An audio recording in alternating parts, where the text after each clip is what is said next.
When my first children's book was published in 2001, I returned to my old elementary school to talk to the students about being an author and an illustrator. And when I was setting up my slide projector in the cafetorium, I looked across the room, and there she was, my old lunch lady. She was still there at the school, and she was busily preparing lunches for the day. So I approached her to say hello, and I said, "Hi, Jeannie, how are you?" And she looked at me, and I could tell that she recognized me, but she couldn't quite place me, and she looked at me, and she said, "Stephen Krasoska?" And I was amazed that she knew I was a Krasoska, but Stephen is my uncle who is 20 years older than I am. And she had been his lunch lady when he was a kid. And she started telling me about her grandkids, and that blew my mind. My lunch lady had grandkids and therefore left school at the end of the day. I thought she lived in the cafeteria with the serving spoons. I had never thought about any of that before. Well, that chance encounter inspired my imagination, and I created the Lunch Lady graphic novel series. A series of comics about a lunch lady who uses her fish stick nunchucks to fight off evil cyborg substitutes, a school bus monster, and mutant mathletes. And at the end of every book, they get the bad guy with their hairnet, and they proclaim, "Justice is served." And it's been amazing because the series was so welcomed into the reading lives of children, and they send me the most amazing letters and cards and artwork.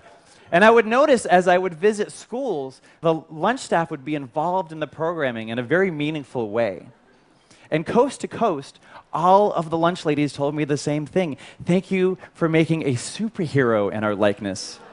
Because the lunch lady has not been treated very kindly in popular culture over time. But it meant the most to Jeannie. When the books were first published, I invited her to the book launch party. And in front of everyone there, everyone she had fed over the years, I gave her a piece of artwork and some books. And 2 years after this photo was taken, she passed away. And I attended her wake, and nothing could have prepared me for what I saw there. Because next to her casket was this painting.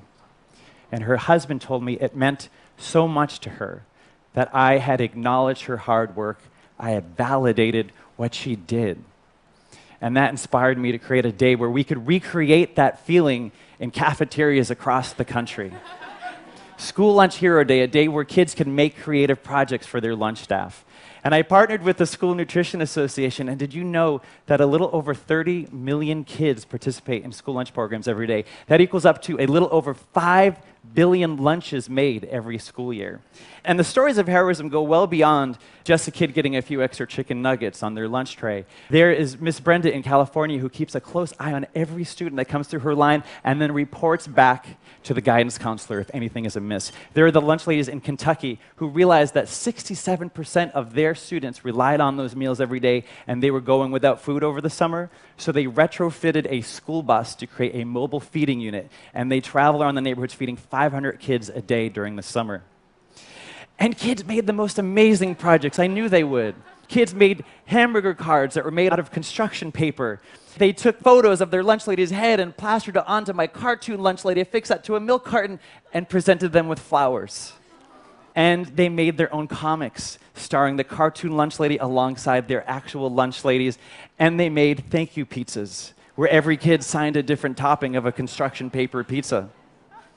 For me, I was so moved by the response that came from the lunch ladies. Because one woman said to me, she said, before this day, I felt like I was at the end of the planet at this school. I didn't think that anyone noticed us down here. Another woman said to me, you know, what I got out of this is that what I do is important. And of course what she does is important. What they all do is important. They're feeding our children every single day. And before a child can learn, their belly needs to be full. And these women and men are working on the front lines to create an educated society. So I hope that you don't wait for School Lunch Hero Day to say thank you to your lunch staff. And I hope that you remember how powerful a thank you can be. A thank you can change a life. It changes the life of the person who receives it, and it changes the life of the person who expresses it. Thank you.